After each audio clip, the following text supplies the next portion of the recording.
30ویں پارے کی آیت ہے والفجر ولیال عشر. اللہ تعالیٰ قسم اٹھا رہے ہیں فجر کے وقت کی اور 10 راتوں کی. اللہ تعالیٰ 10 راتوں کی قسم اٹھا رہے ہیں. اور ایک اصول یاد رکھیے کہ اللہ تعالیٰ جس چیز کی قسم اٹھائیں یہ نشانی اور علامت ہوتی ہے اس بات کی کہ وہ چیز اپنی ہم جنسوں میں عظیم الشان ہے.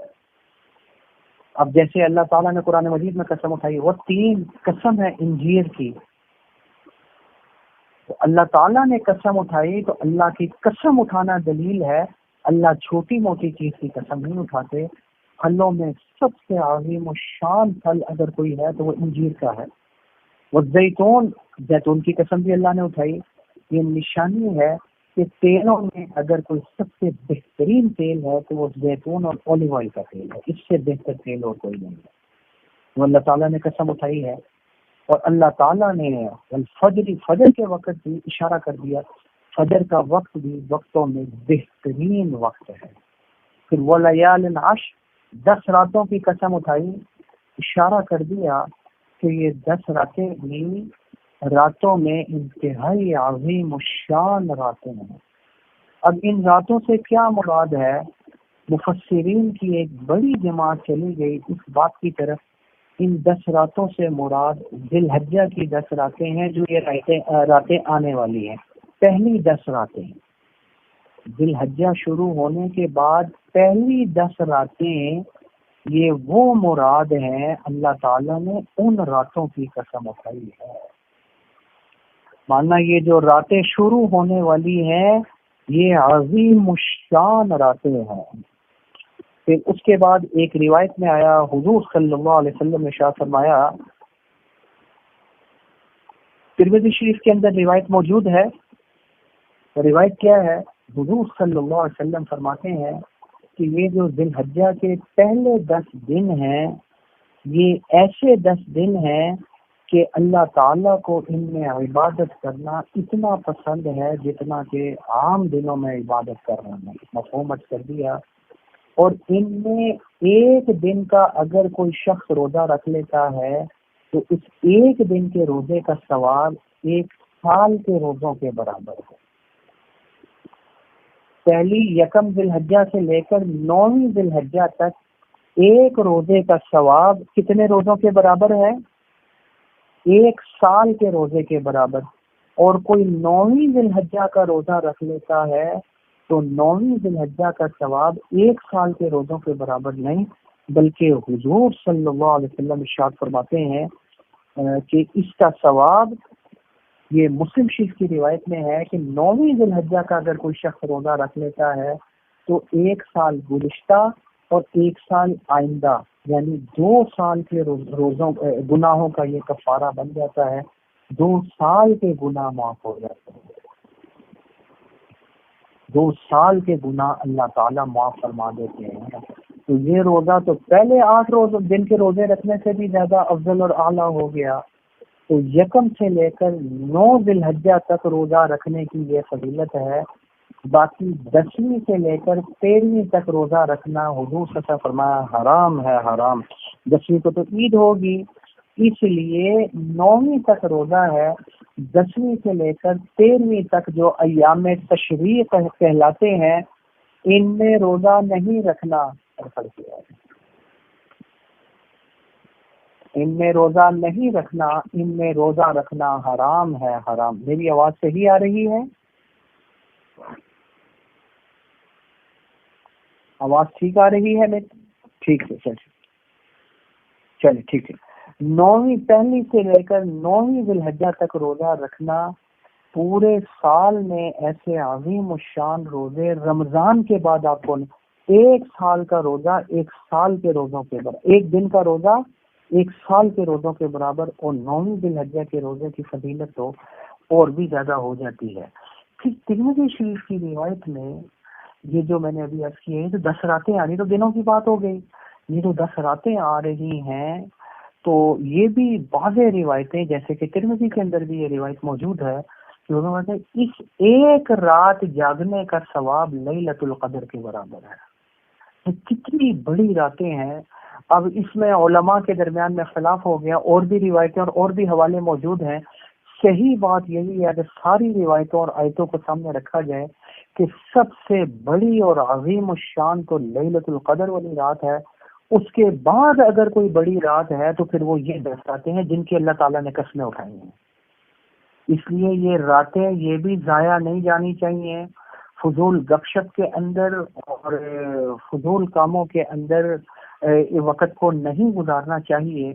کم از کم اتنا کر لیں کہ عام روٹین سے ذرا زیادہ جا کر عبادت کر لیں. اچھا، اس حوالے سے ایک مشورہ میں آپ کو دے دیتا ہوں جو ہم اکثر لیلۃ القدر کے حوالے سے بھی ساتھی ہمارے بیان ہوتے ہیں. مفتی صاحب یہ بتائیں، ساری رات اگر نہ جاگ سکیں تو پھر کتنا جاگنا چاہیے اور کب جاگنا چاہیے، کون سا وقت ہونا چاہیے؟ یہ اصول ایک ہی دفعہ آپ نے اپنے ذہن میں پکا کر لینا ہے. یہ جو روایت آ رہی ہے نا حضور صلی اللہ علیہ وسلم کی تہجد کے حوالے سے کہ اللہ تعالیٰ تہجد کے وقت میں ہر روز تہجد کے وقت میں اللہ تعالیٰ آسمان دنیا پر تجلی فرماتے ہیں اور یوں پکارا جاتا ہے کوئی رزق لینے والا میرے سے رزق لے لے، ہے کوئی صحت لینے والا میں اس کو صحت دے دوں، ہے کوئی اپنی مراد میرے سے مانگنے والا میں اس کی مراد پوری کر دوں. یہ خود پکار کر آواز لگائی جاتی ہے ہر روز تہجد کے وقت میں. لہذا سب سے قیمتی وقت اگر کوئی ہے تو وہ تہجد کا وقت ہے. ساری رات اگر جاگنا مشکل ہے، اگر ممکن ہو سکے تو رات کے اول حصے میں سو جائیں، الارم لگا دیں، اور پھر آخری وقت میں فجر کی نماز سے کم از کم گھنٹہ 1.5 گھنٹہ پہلے آپ اٹھ جائیں، اور اس کے بعد پھر آپ تہجد پڑھیں، پھر آپ تلاوت کریں. وہ 1.5 گھنٹے کے اندر آپ ذکر اذکار کریں، جو عبادت کر سکتے ہیں آپ کریں، کیونکہ یہ تو ہر رات کے وقت اللہ تعالیٰ آ جاتے ہیں. پھر یہ راتیں ہیں جو لیلۃ القدر کے بعد سب سے بڑی راتیں ہیں. پھر پتہ نہیں کبھی زندگی میں ہماری نصیب ہوں یا نہ ہو، اس وقت کو ضائع نہیں کرنا چاہیے. ایک اور چیز، جو خواتین بیمار ہیں، جو سمجھتی ہیں کہ نہیں رات زیادہ دیر جاگنا یا اس وقت میں اٹھنا بھی ہمارے لیے مشکل ہے، دیکھیں شریعت میں کتنی سہولت ہے کہ رات شروع ہو جاتی ہے سورج غروب ہوتے ہی، مغرب کا وقت ہوتے ہی. تو کم سے کم تھانوی علیہ رحمہ فرماتے ہیں مغرب سے لے کر عشاء تک ہی عبادت کر لی جائے، یہ بھی رات والی عبادت شمار ہو جائے گی. اس نے رات کو عبادت کی تھی کیونکہ مغرب کا وقت شروع ہوتے ہی رات شروع ہو جاتی ہے. تو جن کو ہمت ہو وہ جتنی دیر تک عبادت کر سکتی ہیں وہ کرتی رہیں. پھر پتہ نہیں، خدا جانے یہ بہار ہماری زندگی میں دوبارہ آئے یا نہ آئے. یہ تو روزے کے حوالے سے اور اس رات کے حوالے سے میں نے آپ کے سامنے عرض کر دیا ہے. اب اس کو اچھے طریقے سے ازبر کر لیں، سمجھ بھی لیں. ایک بات آخری بات کر کے بات ختم کروں گا.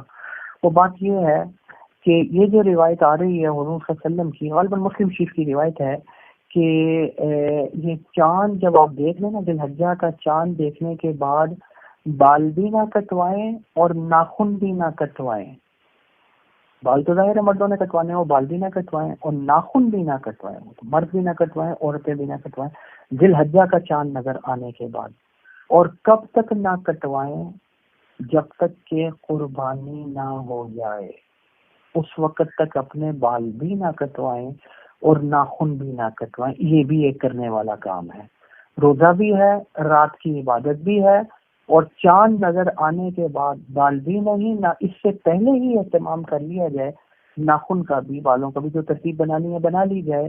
لیکن چاند نظر آنے کے بعد ضروری نہیں ہے، مستحب یہ ہے ناخن بھی نہ کٹوائے، بال بھی نہ کٹوائے. اگر کٹوا لیے تو گناہ نہیں ہوگا، لیکن بہت ثواب اور فضیلت ہے اگر کوئی نہ کٹوائے.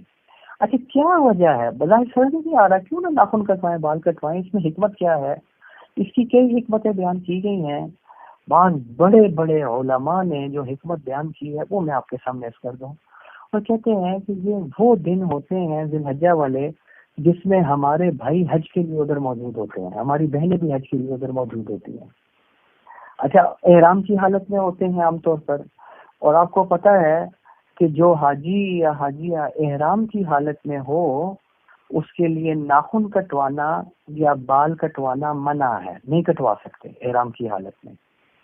تو ہمیں جب تک کہ ان کی قربانی نہ ہو جائے وہ ناخن اور بال کٹوا ہی نہیں سکتے حاجی اور حاجیہ سمجھے. تو ہمیں بھی حکم دے دیا کہ تم بھی ان حاجیوں کے ساتھ مشابہت اختیار کر لو، تم بھی حاجیوں کے ساتھ مشابہت، وہ جیسے بال اور ناخن نہیں کٹوا رہے تم بھی نہ کٹواؤ، وہ قربانی کے بعد حلال ہوں گے کٹوائیں گے، تم بھی اس کے بعد کٹوا لینا.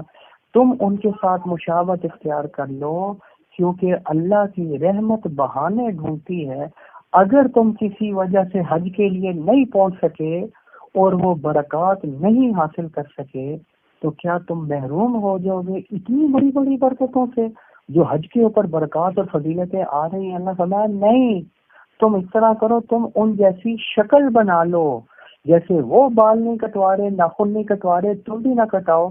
تو انشاءاللہ جو ادھر رحمت کی بارش ہوگی وہ انشاءاللہ کچھ اللہ تعالیٰ کی رحمت تمہاری طرف بھی متوجہ ہو جائے گی.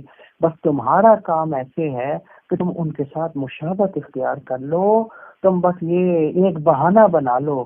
باقی رحمت حق، اللہ کی حق کی جو رحمت ہے وہ بہانہ دیکھتی ہے، وہ بہا نہیں دیکھتی. تو اللہ نے یہ بہانہ بنا لیا ہمارے لیے. تو کم از کم یہ جو چند باتیں تھی جو ضروری ذی الحجہ کے حوالے سے تھی، میں نے کہا میں پہلے ہی آپ کے سامنے عرض کر دوں تاکہ آپ اس کی تیاری پہلے سے ہی کر لیں. اللہ تعالی ہم سب کو ان کے ہی سنی باتوں پر عمل کرنے کی توفیق بھی عطا فرما دے.